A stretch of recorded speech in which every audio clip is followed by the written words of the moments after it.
Now we are going to look at the horizontal and oblique asymptotes. The theorem, equations for the horizontal and oblique asymptotes. Let function f of x be p over q, where p is the polynomial degree n, and the q is the polynomial degree m, with the leading coefficient an and bm respectively. Px and qx have no common factors other than the constants. Then the asymptotes of f are found as follows. Case 1, if n is less than m, the horizontal line is y equals 0, or the x-axis is the horizontal asymptote for the function f. Case 2, when n equals m, the horizontal line y equals an over bm is the horizontal asymptote for the function f of x. Case 3, when n equals m plus 1, the line y equals gx is the oblique asymptote, where g is the quotient polynomial obtaining by dividing p by q. The remainder polynomial is irrelevant. Case number 4, if n is strictly greater than m plus 1, there is no horizontal or oblique asymptote for the function f of x. Let's look at the examples. We're going to find the equation for the horizontal or oblique asymptote. They cannot happen both at the same time. Going to be one or the other. For first one, part A, f of x equals 2 over 3 minus x. We are going to rewrite in the form of the polynomial degree n over polynomial degree m. The numerator as 2. If no x, that means x to the power 0. 0 is the degree of the numerator. And the denominator, which is negative x plus 3. X, which is x to the first power. So in this case, the n equals 0, the m equals 1. The degree of the numerator is less than degree of the denominator. Therefore, the line or the horizontal line y equals 0 is a horizontal asymptote for this function.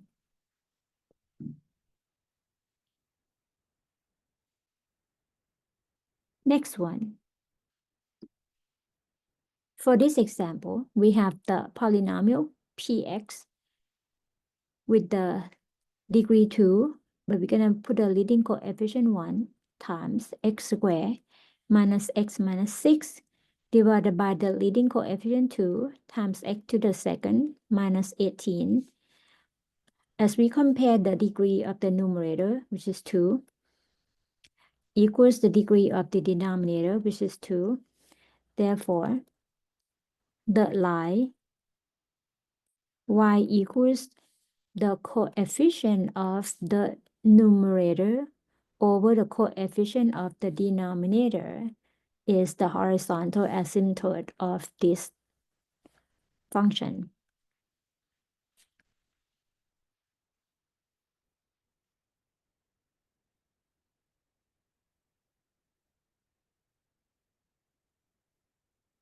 For this example, the degree of the numerator is 2, degree of the denominator is 1.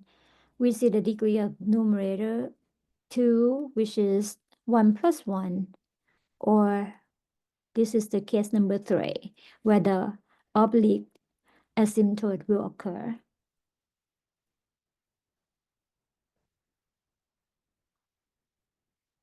And no horizontal asymptote. To find the oblique asymptote, we are going to divide the numerator by the denominator using the long division, setting up to x squared minus 7x minus 4 divided by 2x plus 5. Perform the long division process. So 2 go to 2x squared by x.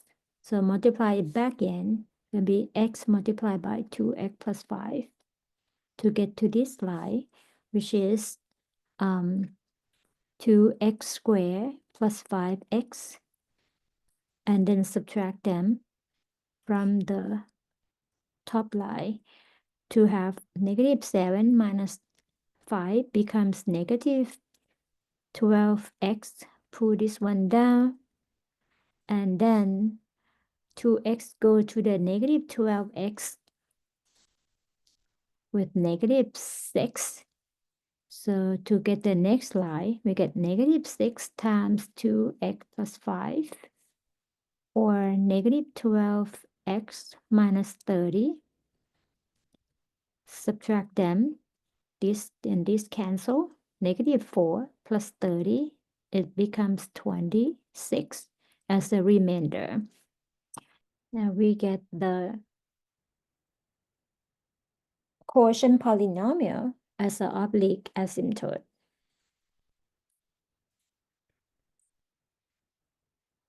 So the oblique asymptote is the equation y equals x minus 6